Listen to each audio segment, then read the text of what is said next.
So, a very good evening to all. This is Dr. Balamurali Mohan, Assistant Professor, Department of Pharmacy Practice, Mari Lakshman Reddy Institute of Pharmacy, and also coordinator for this Pharma Converse webinar series.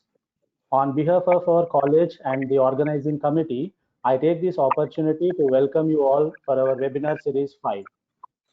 Till now, successfully, we have completed 4 webinars on different topics delivered by eminent speakers working in different areas. With the continuous encouragement and support from the college management, principal, and participants like you, we are here for the 5th webinar.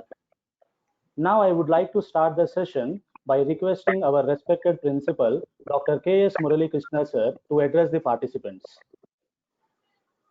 Very good evening, one and all. And very good evening, Dr. Ananya Chakravarti Madam, the Professor and Head, the Department of Pharmacology, Vaidehi Institute of Medical Sciences and Research Center, Bengaluru.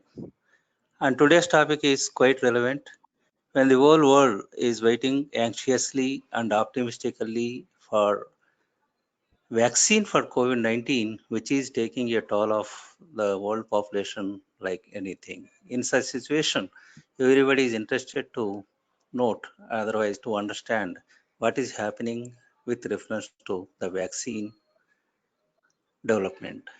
So this is a wonderful topic, and I hope everyone will be having a wonderful takeaway from this,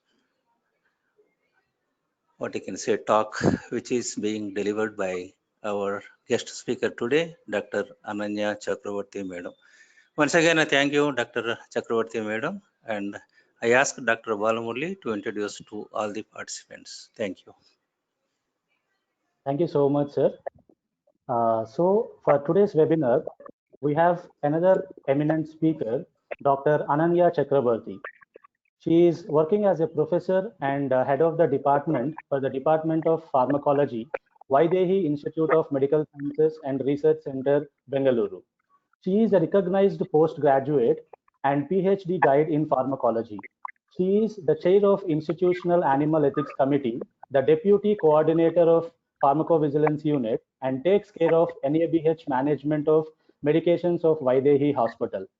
Dr. Ananya Chakrabarti is the Vice Chair of Ethics Committee, Manipal Hospital, Bengaluru, and a core committee member of Indian Society for Clinical Research. She is also an internal auditor for NABH implementation of hospital standards.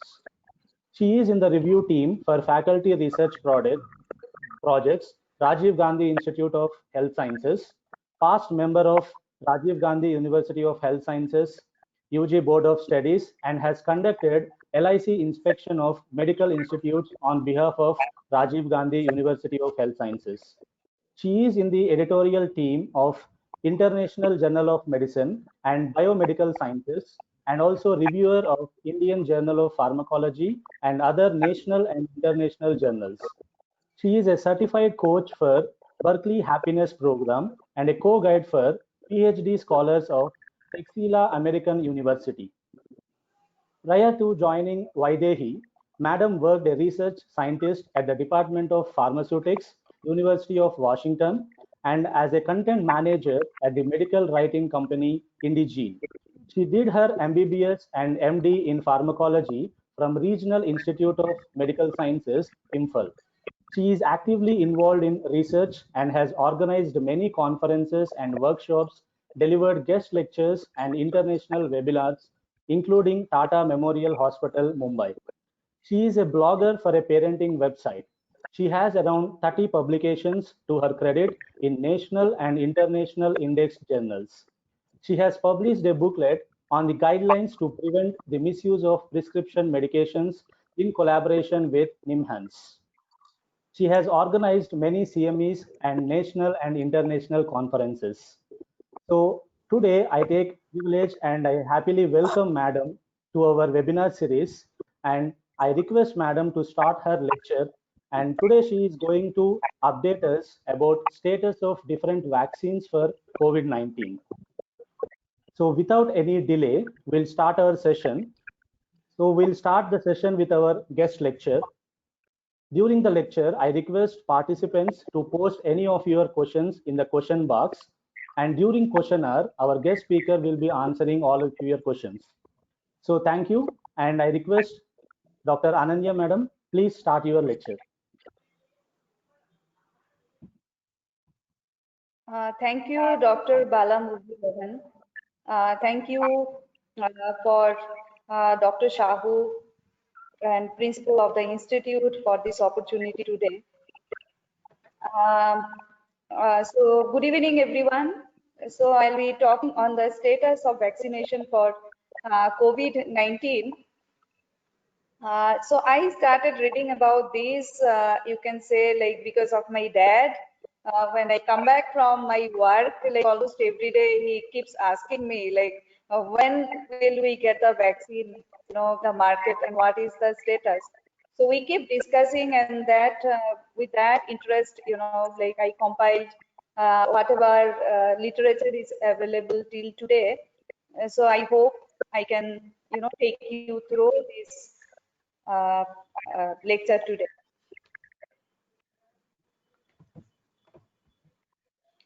So is this only a shot?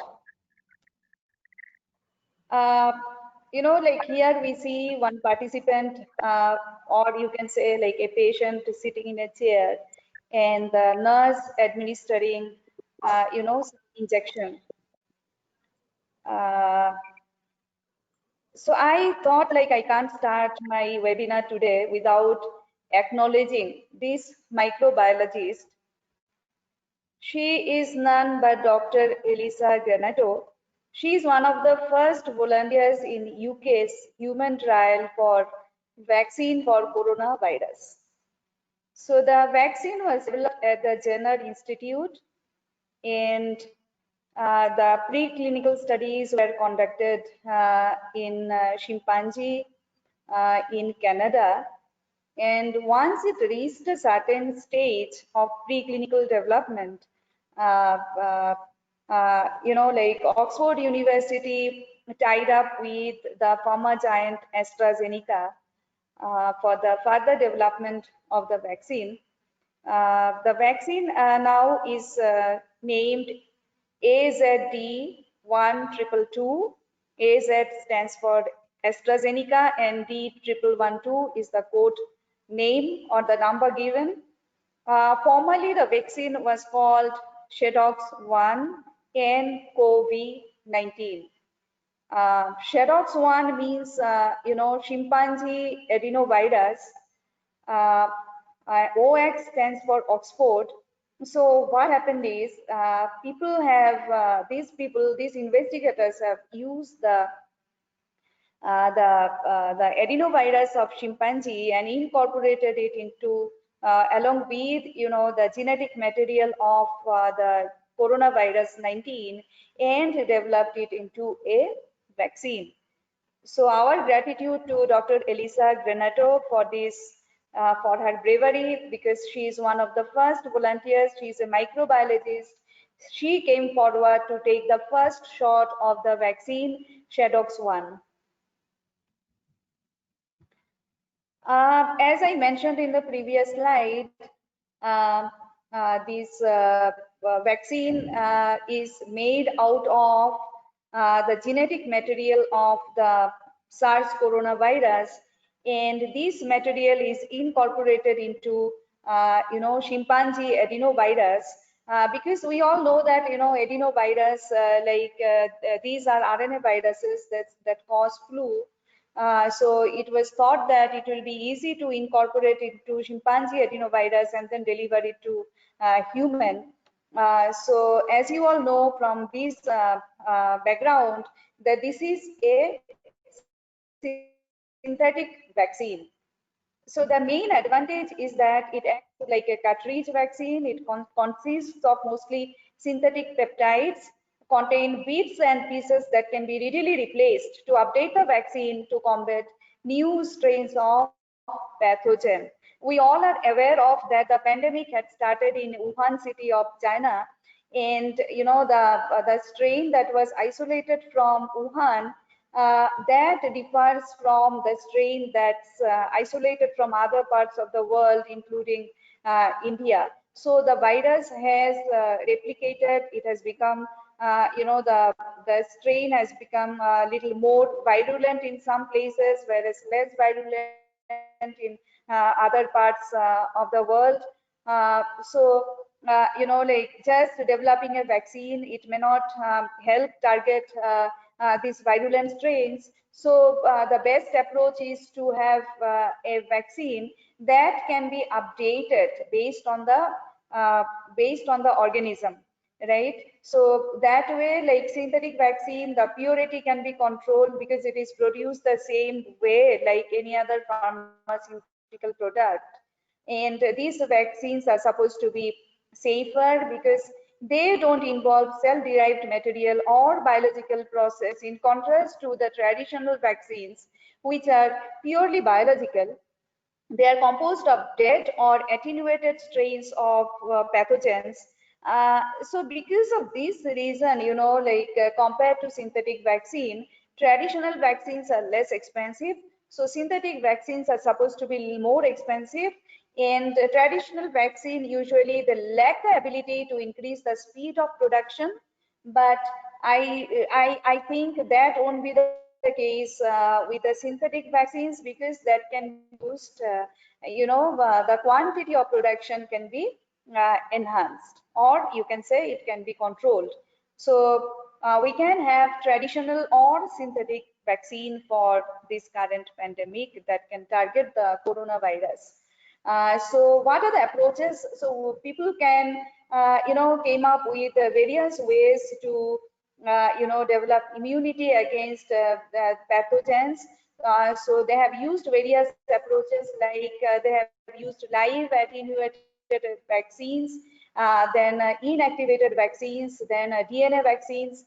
So it's right from DNA vaccine, these are sort of, synthetic vaccines, like DNA vaccines, then vectored vaccines, S protein based vaccine that is, more specific to the coronavirus, because S stands for spike, the spike protein. The spike protein is required for the coronavirus to come and bind to our body, to the ACE2 receptors that are present widely in our respiratory tract, and also in various parts of the GIT. So this spike protein based approach, it has gained a lot of attention. I will discuss in my next slide. And also we can have combination vaccines. There was news that, there was speculation that the outbreak, right, the corona outbreak is due to some, escape of the virus from, from a safety lab, right, that BSL type 3 lab. So, the virus is very, very contagious. And because of these, the challenges are that, like during production, right, we need a biosafety BSL type 3 lab. The studies, like the preclinical studies, cannot be conducted in any random lab, so you need the safety protocol. So one is biosafety 3 lab only, and the next is the risk of infection of the production workers. So even during the research process, they need to drape PPEs and they need to take adequate protection. So this is the safety concern in terms of the production of the vaccine, any vaccine for, coronavirus, for targeting coronavirus. The other thing is the public health threat. So how is it? So suppose like a vaccine is developed, and if the vaccine is injected to, the study group. Now, what we have to monitor is whether these people have increased immune or inflammatory reaction, right? So in case they have increased immune or inflammatory reaction, right, then there may be a chance that these people might go and, spread the disease in a larger population. And the other reason is, like other live virus, like polio virus, the vaccine, there are reports that it can shed in stool. So again, like contamination and leading to outbreak of the disease is another public health threat. So we are hopeful, as I mentioned, that the coronavirus attaches to our body with the help of its spike protein. So a lot of work is going on targeting the vaccine only based on the S protein because of the reasons that I mentioned about the traditional vaccines. So the hope is that if spike protein based vaccine can be developed successfully, it will induce antibodies. At the same time, those antibodies will help block the virus binding to the host. And also spike protein is supposed to inhibit fusion of the virus with the host membrane and neutralize infection. So the other good thing is the differences in spike protein in emergent variants of coronavirus have been found to be very much less, right? Even though there are variants in the strain of the virus, but the spike protein there is very much less difference. So an S protein based vaccine looks to be quite promising. And the Oxford vaccine, the SHADOX1 vaccine, also have used the genetic material I mentioned. So that also is a spike protein based approach for the vaccination towards the prevention of coronavirus pandemic. So any vaccine or any drug per se takes about 8 to 17 years for complete development, and then for introducing to the market, right? So the first phase, any drug or vaccine undergoes preclinical studies, followed by clinical trials. And we all know that there are 4 phases of clinical trial. In phase 1, the drug or vaccine is studied in small amount of participants, around 30 to 50, followed by phase 2, where we include 200 to 400 participants. So phase 1 and phase 2 is mainly for the general safety and tolerance testing to determine the drug dose, and also for a little bit about the to get an idea about the kinetic studies, right? And then phase 3. So once a drug goes to phase 1 and phase 2 studies, then a bigger study is undertaken, where the drug or vaccine is given to people or participants across the globe. It can be multi-centric studies. So after phase 3, actually the marketing approval is given. So phase 4 is post marketing surveillance. So as you can see from the discovery process, it takes almost 2 to 5 years, or I should say 6 years, to complete the the preclinical studies, and then to move into the clinical phases, right? So the pandemic of coronavirus started somewhere I think in the end of December. So we are 6 months into the pandemic. So we are very hopeful that 6 years work has been completed in 6 months time, and there are many vaccines that have already completed the preclinical, also the phase 1 and phase 2, the clinical trials also. So what is the status of coronavirus vaccine in India?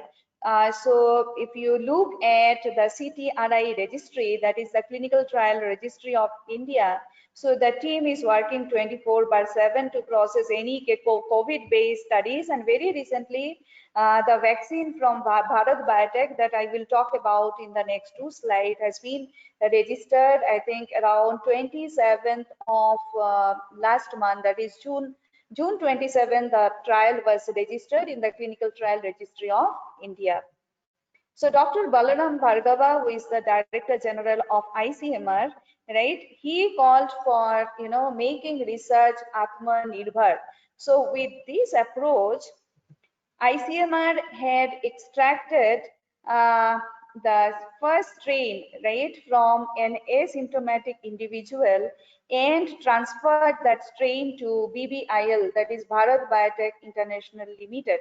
So they had extracted the virus strain at the National Institute of Virology, that is based in Pune, and they had shifted the strain from ICMR lab, that is from Pune to BBIL, Bharat Biotech Limited, and they had fast tracked the approvals in the development process of the vaccines.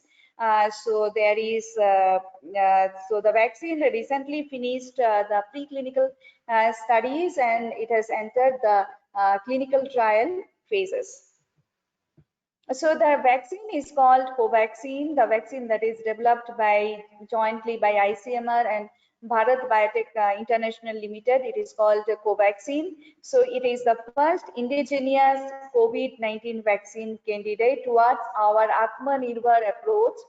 So NIV, that is National Institute of Virology, isolated the strain from an asymptomatic COVID-19 patient and transferred it to BBIL early in May.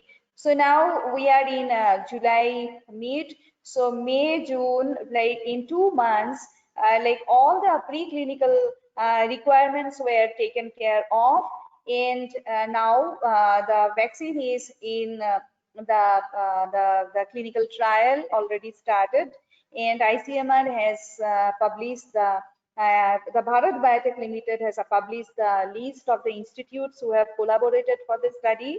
So they plan to have the vaccination group, and also they plan to have a placebo group, and then the vaccine will be given, and the necessary the testing will be taken care of. Like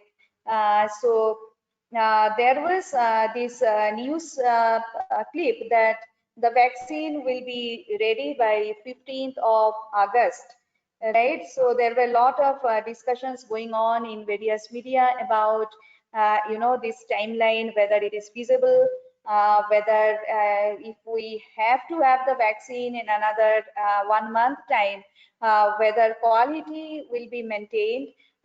So I think it's good that like we have a deadline and people are trying hard, and I think by the end of by August, I think second week, we'll have a very good idea about where we stand in terms of Covaxin. So let us now try to understand where does Covaxin stand in global race. So BBIL, that is Bharat Biotech, had 2 other collaborations. Both the collaborations are currently in the preclinical stage. So they have a collaboration for vaccine development with Thomas Jefferson University, and also another collaboration with the University of Wisconsin-Madison, and that is with a biotech also that is called Fugen, right? So BBIL has, other than Covaxin, it has got 2 more collaboration for vaccine development, but both are in the preclinical stage. But it is still far behind as SHADOX-1. SHADOX-1 is the vaccine that is developed by Oxford University General Institute along with AstraZeneca, and that is supposed to be the front runner, and as this is in phase 3 clinical trial, it is running trial currently in Africa and also in Brazil. So morning I was going to the details of the clinical trials, like about the about the study group they are looking at. So this vaccine will be given to to individuals who are less than 60 years of age and without comorbidities. Almost 8,000 participants we have recruited, and but till date we don't have any idea about the phase 1 and phase 2 result, but it's mentioned that the phase 3 enrollment has already started. So one good thing is the Serum Institute of Pune got an agreement to manufacture this SHADOX1, or we should say it AZD1222 vaccine once it's promising, but once it is market, so Serum Institute also has got an agreement to manufacture this vaccine. So right now, we are hopeful that SHADOX1 will show us promising results, and also Covaxin, which has already started the clinical trial. I think in another month's time, we'll have more idea about this vaccine. And also in India, Cadila, right? Yes, Cadila has, I think, completed preclinical phase for their vaccine. So that company is also competing with Bharat Biotech International Limited. WHO has been a landscape about this vaccine development. So I'll give you an idea. Like I had logged in to the website on 29th June and also today. So there have been little more development compared to 29th June, where there were 17 candidate vaccines in clinical evaluation and 132 candidate vaccines in preclinical evaluation. It comes with a disclaimer from WHO that inclusion of any particular product in any documents does not constitute and shall not be deemed as any approval or endorsement by WHO. So in simple words, the WHO landscape gives listing of all the vaccine related studies that are happening throughout the globe. So 29 June, we had 17 candidate vaccines in clinical evaluation and 132 vaccines in preclinical evaluation. Let us see about the status today. So today we have 23 in clinical and 143 in preclinical development. So 17 to 23 in clinical and 132 to 143 in preclinical development. So that shows that people throughout the globe, they're really trying hard to come up with a vaccine and so that we can tackle this pandemic. So based on the WHO draft landscape, the first 3 listings were of companies Sinovac. They are in phase 3 trial. Then University of Oxford and AstraZeneca product that also has started phase 3 trial. And there's another company called CanSino Biological that has collaborated with Beijing Institute of Biotech, and that vaccine is in phase 2 development. So right now for COVID-19, right, COVID-19 specific vaccine that we have in phase 3 are only 2 products, that is the Sinovac product and University of Oxford AstraZeneca SHADOX1 vaccine.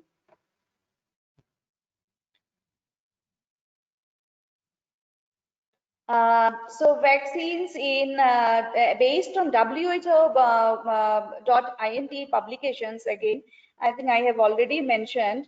So there also, like when I checked, there is another vaccine that looks promising, and that is in phase 2 trial, and that is by the company Moderna, and that was developed by NIH grant, and these people had started the clinical trial in Seattle. So that vaccine also is an mRNA based vaccine, spike mRNA based vaccine, though that vaccine also looks quite promising. So we have this clinical trial registry, clinicaltrial.gov, where we can log in and look for the various drugs and vaccines that are in various phases of clinical trial. It gives an idea about the inclusion exclusion criteria, about the about the objectives of the trials, about the blinded studies, whether it is blinding or not, whether the trial is recruiting participants or not. So I log into clinicaltrials.gov and I give the search for for vaccine trials. So for phase 3, I found 4 studies. So let's see what are those studies. So one study that is recruiting, that is on a repurposed vaccine, and that is BCG vaccination to protect healthcare workers for COVID-19. So this study is in phase 3. Also, we have the Shadox vaccine trial that is in phase 3. The other trials that are under phase 2 and 3 and recruiting participants, these are happening. The BCG trial BRACE is also happening. It's happening in Australia. Then the immunity and safety of COVID-19 synthetic mini vaccine, that's happening in China. Then we have a study in Germany that is 4BNT162 vaccine in healthy adults. We have 2 studies registered in US, and one is the Moderna vaccine, that is mRNA 1273 co-virus COVID-19 vaccine. And mRNA 1273 is the the spike protein mRNA. So this study and another study, its efficacy of RNA vaccine candidate against COVID-19 in healthy adults. So only these studies are in phase 2 and phase 3 that are now recruiting participants.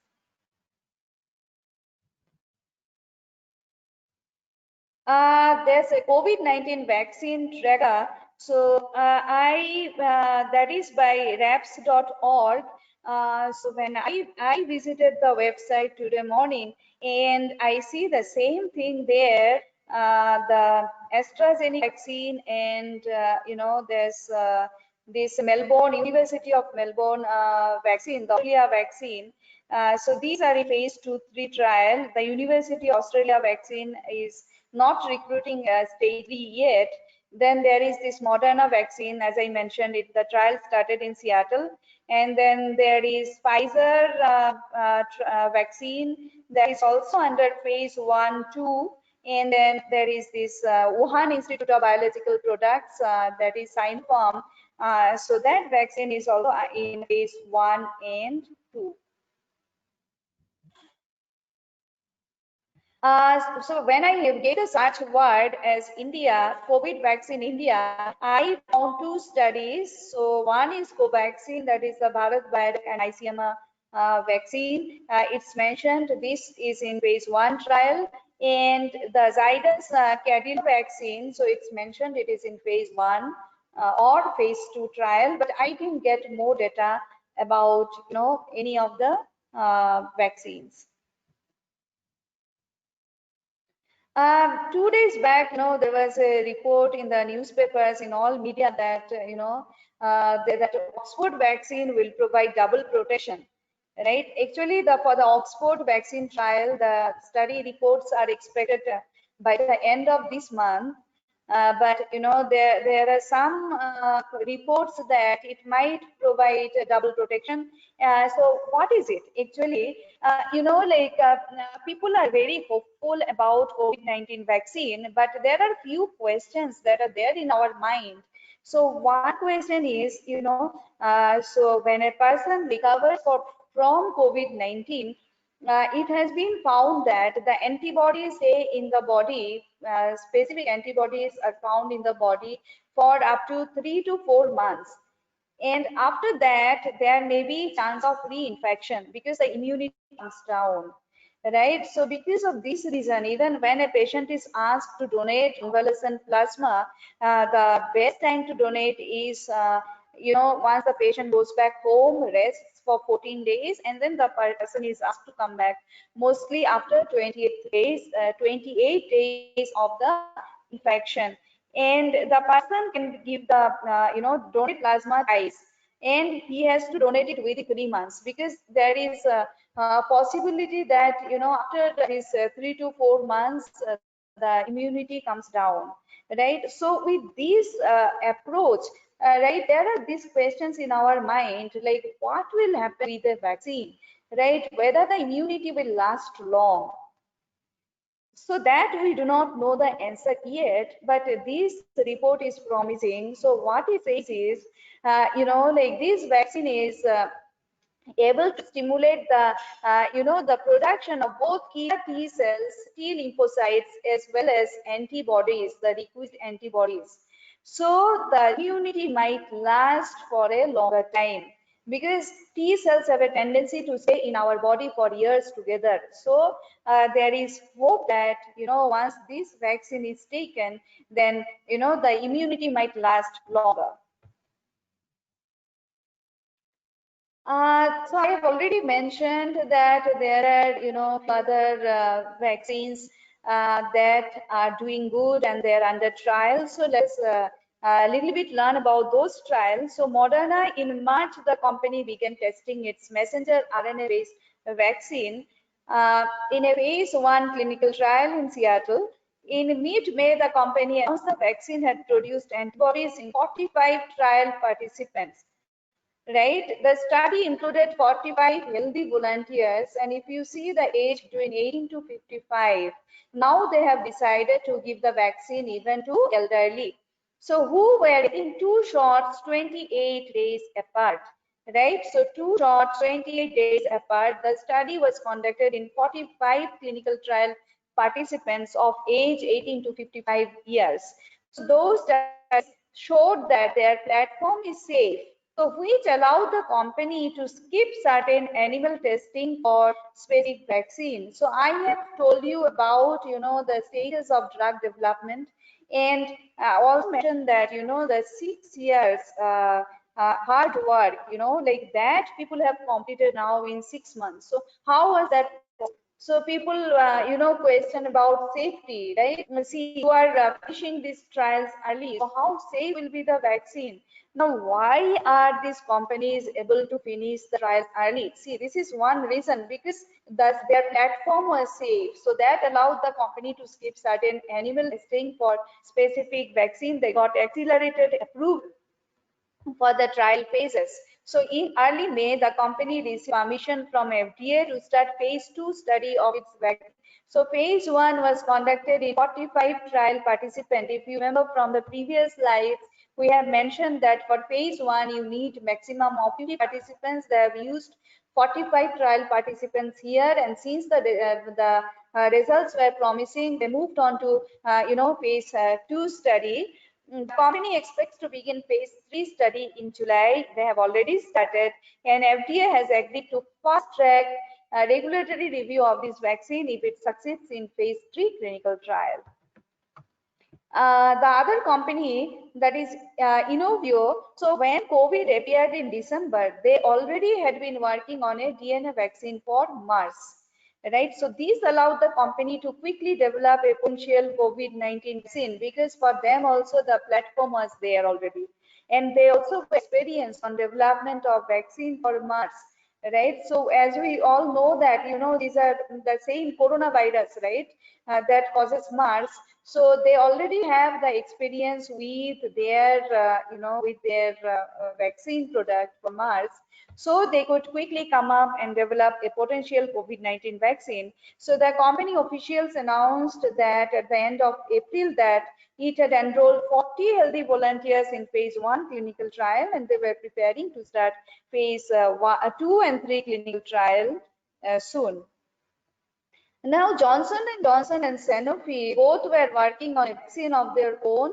So Johnson announced it will begin early trial in July. So Pfizer also teamed up with a German biotech company, BioNTech, and that I have mentioned in the previous slides that it's already listed in the clinicaltrials.gov develop vaccine. So the initial clinical trial they did with 200 participants was given the green light in late April. So these also are the competitors. So a little bit from the share market. So BioNTech shares were up about 8% after rising as much as 19% to reach their highest in more than 3 months. Pfizer stock also gained, rising 4.4%, but the shares in some rival vaccine developers such as Moderna and Novavax dropped. Right, so this shows how tough the competition is, how tough the pharmaceuticals are trying, to help us develop a vaccine so, to so that we can all overcome this COVID crisis. So, there are various studies. If you log into PubMed, you will see like there are review articles on, repurposing vaccines. So this approach, it's not new. In Soviet Union, two virologists, they had already used this approach in their own children, right? So these two doctors, because it was difficult to get the ethical permission to administer live vaccine, right, participants without having a very valid idea. So these two virologists, they had given polio, the live vaccine to their children, to their 3 children, to prevent them from flu. So there are various interviews now in media, like those 3 children, they are adults, and they have become doctors. One of them is a virologist, and so he remembers as a 5-year-old his mom giving him a candy, and that candy, it seems, was was laden with this live polio vaccine in very small quantity.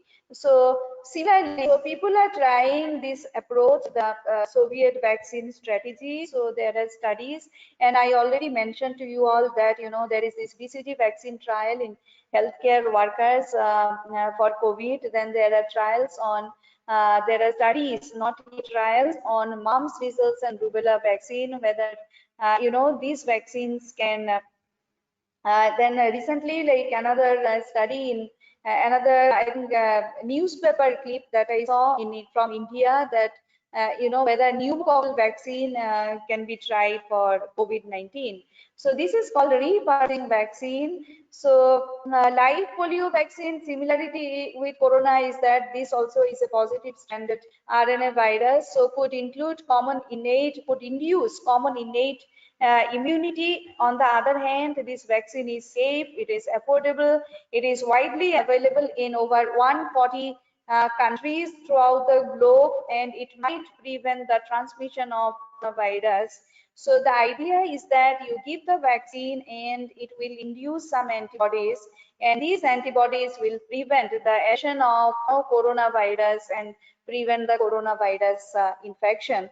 But this immunity, the repurposed vaccine may not be, may not last for a longer time. But the strategy is to give this vaccine so that it can induce at least a month of immunity. So people are hopeful that the repurposed vaccines, if they can be administered, and if people develop a month-long immunity, 2-month-long immunity, then in the meantime, the coronavirus vaccine comes to the market. So that's the hope. So till now, we have discussed about a little bit about the types of vaccine, and that we have synthetic vaccine, we have traditional vaccine, and how synthetic vaccines are useful, because even though they may be expensive, but they can be developed in a wide scale. And also these vaccines, they are like cartridge vaccines. So they can be replaced, the genetic info, right, that can be replaced based on the organism, and that like we have discussed about the vaccine status in India, about development process of vaccine, that any vaccine needs to go through preclinical test first, followed by the 4 phases of clinical trials, right? And then we have Covaxin. Covaxin was developed by ICMR with Bharat Biotech Limited, and that has entered phase 1 clinical trial, and has given in our country, these are regulated by CDSCO. So CDSCO has given accelerated approval for conducting the trial phases. And then we have also another vaccine that is a competitor, and that is from Zydus Cadila. Yeah, so 2 vaccines in India look promising. On the other hand, also the Serum Institute of Pune has tied up with the, they have the marketing. They have tied up for marketing along with AstraZeneca, University of Oxford, the Xerox One vaccine. So we have these 3, hopes for our country. 2 indigenous vaccines and 1 vaccine that is developed by the Oxford and AstraZeneca. So other than that, the vaccines that look interesting are the Moderna vaccine that is undertaking clinical trial in Seattle, that is funded by NIH, and also that vaccine is also developed in an institute, and they have tied up with a biotech for the for the clinical trials. And also Beijing has 1 prospective vaccine. Other than that, people around the globe are trying the repurposing of vaccines for COVID-19. But a lot of questions come to our mind about about volunteering for these vaccine trials.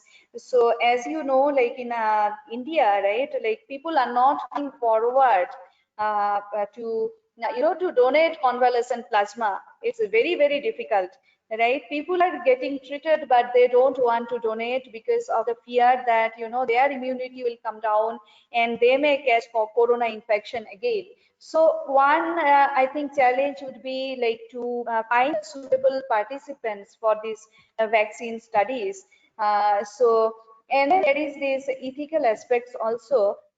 So ICMR, stressed upon the fair participation in these studies. So a participant should be relatively at reduced risk of serious irreversible harm. So they are mainly looking at young, healthy, and competent adults as participants for these vaccine trials.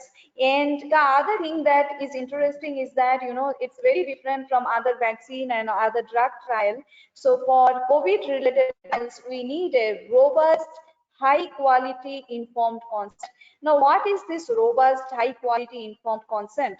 It is something that it's not about just the investigator discussing about the study with the participant, giving option of whether to enroll himself in the study or not. But in this case here, the participant will be given information. After that, the participant would be required to undergo a test, right? A test on key study information. Once the participant clears the test, then only the participant will be eligible to enroll for COVID-related trials, right? So the idea is to maximize patient understanding by the test key.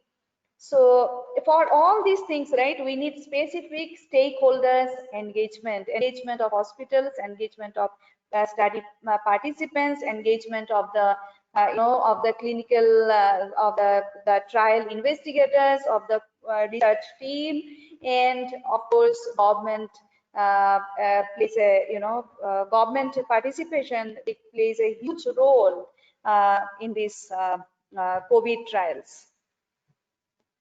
So that's all for that's all about vaccination for COVID-19. So I am ready now to take questions.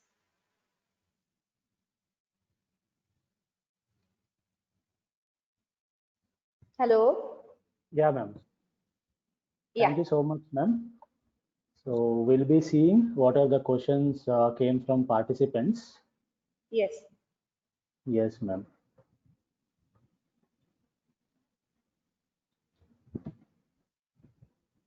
So here are some questions already in the question box.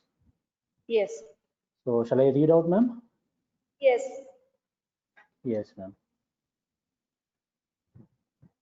So here the question is, which strain of virus was found in India and how is it different from the one found in other countries? If this virus is changing its structure, what is the criteria being carried out to develop vaccine against it? Yeah, as I already mentioned to you, right? See, our approach is like ICMR had extracted the inactivated coronavirus and then like they have sent it to the BBIL for development, right? So our vaccine, I think it will be very helpful for our setup, right? But the other vaccines that are developed by UK or in US, since these are targeted towards the spike protein, right? So I think those vaccines maybe appropriately they could be used throughout the globe, but for India, right, it is the inactivated virus, right, from an asymptomatic individual, inactivated virus. So I don't have any more information about the genetic component or anything of that, but I know that it is an inactivated vaccine that ICMR had given it to BBIL for development. So I think in another, I think 15 to 20 days, I think we'll have an idea about this aspect. Okay, ma'am. Thank you. So another question is there any chance or possible way to stop the spread of COVID-19 among people by introducing a new vaccine or drug? To stop the spread, is it? Yes, ma'am. Yeah, so of course, like that is the idea of having this vaccine, right? So it is same, right? Like once a person is given a vaccine, the person will initially have little bit of flu-like symptoms, right? Even if you go and read up in the clinicaltrials.gov, the guidelines that have given, so these patients who receive the vaccines are given, 2 to 3 doses of Calpol, right, with anticipation that they will develop uh, flu, right? So I think like as you are doing this isolation, right? So a person who is given vaccine, right, he also needs to follow the safety protocol. He needs to be quarantined, right? So he has to be quarantined so that because we have very less idea, very less experience with this vaccine, so he will be quarantined, and once his antibody levels are appropriate, then only we can say that he is safe, and at the same time he will not spread the disease to the community. You have to think it like the same, right? Like when a patient gets corona, he is admitted to the hospital or he quarantines himself at home, right? After 14 days, after 17 days now, like of the infection, first rapid test day, right? So after 17 days, like he can go and mingle with others, right? So it will be the same thing in case of a vaccine. Okay, ma'am. Thank you. So another question is, can coronavirus spread through food? There is no evidence till date.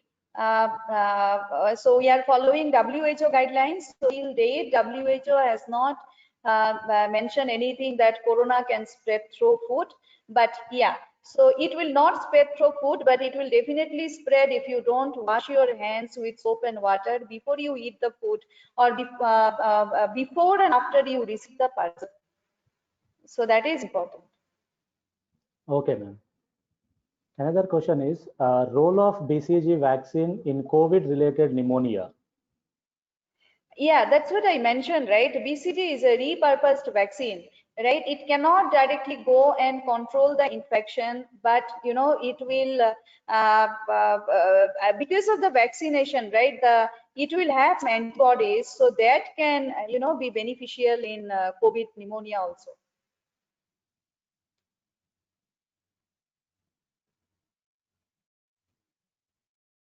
Okay, ma'am. Another question is there a difference between compassionate use and repurposing vaccines? Compassionate use and repurposing vaccine, true, but like we are in a very different situation now. So if you see like people throughout the globe, right, every day guidelines are changing. Every day when you go to various regulatory websites, you see news update about, you know, a new drug, right? Like yesterday I was reading an article that they have used this fenofibrate, that is hypolipidemic drug. So what they're saying is like fenofibrate will break the lipids so that the lipids will not accumulate. And because this coronavirus, right, it requires lipid for its growth, right? So like that, so compassionate and repurposing, yeah, true, but you know, based on the situation, people are trying to you know, trying to find a way, you know, so that at least till the vaccination is out, till the corona vaccine is in the market, you know, to protect themselves, especially the healthcare workers. Because if you see the BCG study that is listed in clinicaltrial.gov also, the study is only on healthcare workers because they are the healthcare or the frontline workers, but the most vulnerable group to catch the infection. Okay, ma'am.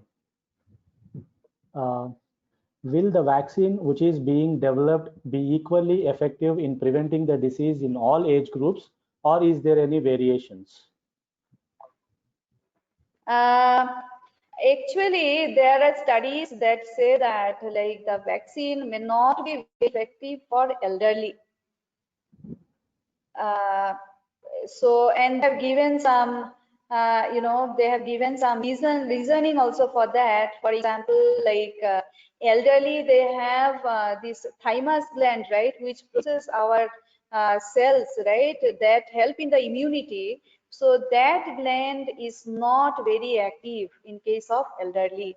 So there are some, yeah, question mark, but that's why the vaccine also, like the Moderna vaccine, right, like plans to include elderly also for the trial. So once the results are out, then only we'll have a clear-cut idea about that. And Okay, regarding children, you know, the, like there are some reports that, you know, children, they are not that susceptible to coronavirus, maybe because of the vaccinations, of various vaccination that they received during their childhood. Maybe that is one reason why children are not as affected as, you know, the age group like 20 to 60 years. Okay, ma'am. Another question is, the vaccine which is going to come soon, is that temporary or permanent vaccine? A temporary or permanent, I don't know what you mean by the terms. So the vaccine first has to finish the clinical trials, right? So based on the clinical trial experience only, like the I think the regulators and the pharmaceutical industries will decide about, you know, how long people have to take, whether it is a one-time vaccine, whether it needs to be given multiple times, whether a booster dose is needed or not. So we have all these questions. These are still unanswered, so we don't know yet. Okay, ma'am. What is the new drug approved in India for COVID-19? There is no drug approved till date in India or throughout the globe for COVID-19. If you go to FDA website also, there is no new approval given, but only the drug, the investigational drugs like remdesivir, favipiravir, then, you know, we have this tocilizumab. So these drugs, ICMR has sent a guideline to all the various hospitals that, you know, these drugs can be given, but with a proper consent. So the hospitals need to take informed consent from the patient, explaining that, you know, these are investigational drugs. These drugs are not yet approved, and we have very less experience with these drugs. But under that situation, when a patient, especially remdesivir and the tocilizumab, so these are given like when a patient is, you know, has the moderate disease, and when the treating doctors feel that, you know, he's progressing to severe disease. So at that stage, the treating physician along with the patient's family can decide whether to use these drugs. These are still under investigational drugs. Okay, ma'am. Thank you. Another question is, can I know more about plasma therapy? And is it true that when a patient is given the plasma therapy, he or she will not get the disease again? Yeah, so plasma therapy, convalescent plasma, maybe we can have another webinar on that. Convalescent plasma therapy, again, like, you know, if you compare with the other drugs, like this therapy seems to be quite promising, and that's why Delhi government has opened their own plasma bank, right? If they're taking plasma, as we mentioned, right, like they may be cured immediately of the disease. And there are reports that, you know, from US also, from UK also, there are reports that after receiving convalescent plasma, a severe COVID patient survived and patient is doing well. But we don't know how long that patient will do well, because based on the same observation that even in a patient, right, who has coronavirus disease, the antibodies stay for up to, 3 to 4 months. So it's definitely not a lifelong thing. Okay, ma'am. Another thing is, what is herd immunity and how far is the Indian population from attaining it? Again, there is question regarding herd immunity for COVID. Whatever was told initially, now, there are a lot of contradicting and contradicting articles that herd immunity actually may not help for COVID-19. So we actually don't know, and I am not an epidemiologist, so I think, whatever articles I read, right, initially we were hopeful that, herd immunity is the way for the disease, but again now, there are again articles that says that herd immunity is not the way forward. So they say it's only like isolation and, staying indoors, test, treat, isolate, right? Test, isolate, treat. So this is the only strategy that is, supposed to help victims. Yes, ma'am.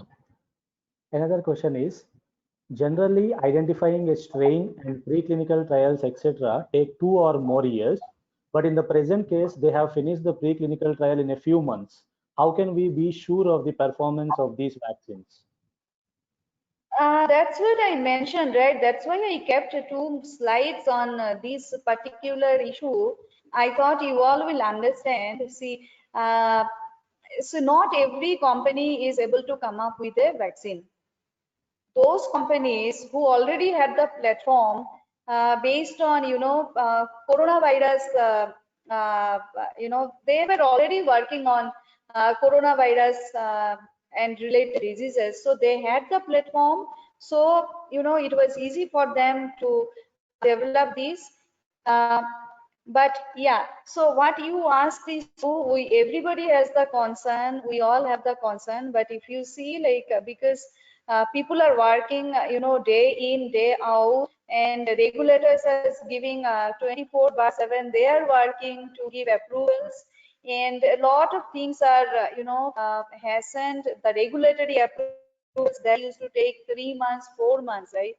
I think many of the pharmaceutical industries, they have, they have this experience at DCGI office where, they had to wait for 3-4 months for an approval.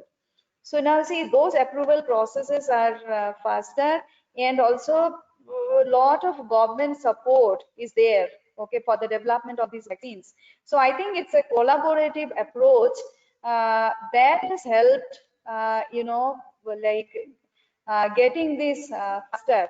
But yeah, safety is a concern. That concern is there. That concern will stay till, the vaccine comes out to the market and people are successfully treated with that. Okay, ma'am. And another question is, how can we overcome the potential problem of delivering the mRNA vaccine effectively to cells, since free RNA is quickly broken in the body?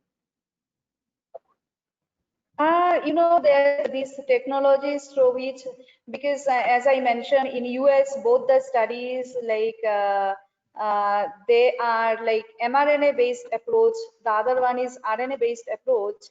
I don't know why you think like it will be rapidly broken, because mRNA is supposed to act as an antigen here. So the idea is only to ignite the antibody response. It has no other goal. You are giving it as an antigen. So our antibodies will recognize the antigen that is, based on mRNA. mRNA expresses the spike protein, right? So that way the adhesion entry of the virus will be prevented. Okay, then. Thank you. Then, as the virus is mutating fast, will the upcoming vaccine will be effective against mutated virus? Yes, as I mentioned, like nowadays the vaccines that are being developed for coronavirus infection, these are all synthetic vaccine. These are cartridge vaccines. So for new strains also, the companies will be able to just take out the the genetic code and insert the code for the newer one, so that they can even develop multiple vaccines, various vaccines, say type 1, 2, 3 for type 1, 2, 3 strain. So they just have to do some deletion and additions. That's possible. Yes, ma'am. Then another one is, if once the person is affected by corona and cured, so is there any chance to get corona again? If it attacks so many times, what will be the situation of that person? Yes, it can infect the person again after 4 months, because by that time the immunity comes down. So there is reinfection can happen. But throughout the globe, there are not too many reports of reinfection yet. So, but if you scientifically think about it, that's possible. Yes, ma'am. Is there any chance of COVID vaccine made to be mandatory after approval for a newborn individuals like some other vaccines given after birth? That first, we need to have experience in adults. After that, I think corona is going to stay with us, but we don't know how virulent the strain will be. So there is chance that people have to take a shot every year, like in some countries they take the flu shot. So maybe it might be included in near future in the vaccination program also, Yes, ma'am. but we don't know anything yet. That's it. Yes, yes. Does the vaccine contain any adverse effects? Adverse effect, yeah, as if a patient there may be hypersensitivity reaction, increased immunogenicity, and even a cytokine storm and all that usually is documented in COVID-19 patients. So all these things are possible. Yes, ma'am. So another question is, how far the preclinical tests done by homeopathy or Unanic institutes? Pardon me? How far the preclinical tests done by homeopathy or Unani institutes? I am sorry, I have no idea about homeopath and Unani, like whether there are any preclinical studies, but yeah, but none is listed under this clinical trial registry of India. So only the Bharat Biotech vaccine, is listed there, but I didn't find any other studies listed. Yes, ma'am. One last question. Does COVID-19 always present itself as severe illness? No, it doesn't always present as severe illness, because we know that there are asymptomatic individuals, right? Like people don't know that they are infected with COVID, and only most of the cases are asymptomatic, or they have mild illness. Little percent of the population, they have moderate to severe illness. So as per the reports, 80 to 90% are mild to moderate or asymptomatic infections. Yes, ma'am. Thank you. That's all the questions, but I want to ask one personal question. And of course, one of the attendee has mentioned that every one of us, we heard that Covaxin is going to release by August 15. So we can we expect that really Covaxin will introduce by August 15? August 15, personally, I feel it is little tight. Yes. That's my personal opinion, but there are people who are really working hard. So we don't know, but maybe, even if it is not introduced, even if it enters the phase 3 trial, that also will be quite promising. Yes, ma'am. Because they have Yeah. already started. Yes. Just now we have received another question. Does the COVID-19 vaccine after approval is economical and easily available to the poorer population? Yeah, I think once it is, once we find a very suitable vaccine, and if it is settled, definitely I think government will make it available. Government will give some incentives. For example, even for the convalescent plasma, right? I am in Karnataka, so Karnataka government has announced 5,000 rewards for people who will come forward and donate plasma. So I think government will definitely come with some packages, and definitely they will try to make it available to the population, because that is the need of the hour. Yes, ma'am. Thank you so much, ma'am. With this, we have completed all the questions. Thank you so much for answering all the questions. And also thank you for your presentation. Now I request Dr. Nalini Kanta Sahu sir to convey a vote of thanks. Yeah, thank you, Dr. Balamurli, sir. So I am audible? Yes, sir, you are audible. Please go ahead. Yeah. Thank you, and good evening, madam. Due to certain issues, I was unable to join in the time. Yeah, certain means internet issues. Okay. So anyway, thank you very much, madam, for accepting our proposal and joining our webinar series, fifth talk. And your topic was really nice, and I hope it was very useful for all the participants who have joined, and what we are able to see from the beginning. So all the participants are there. Nobody is leaving the attendee room, and they are listening from the starting only. So, and I have gone through. So I was observing all the questionnaire sessions. So it was very nice, and you have answered all the question in commanding way, and very nice, madam, for giving this much of knowledge to all the participants. So thank you, madam, once again. So I like to so it is a privilege for me to propose a vote of thanks to the all the delegates whoever are attending here today, and respected speaker, Professor Ananya Chakravarti madam, who is working as professor and HOD in Vaidehi Institute of Medical Sciences, Bengaluru, and respected principal sir. Good evening to all of you. So, thank first of all, I like to thank our management for giving us opportunity to conduct this kind of webinar series, and to invite all eminent people from all over part of India. So, and in process also, we are planning to invite some of the people from outside the country also.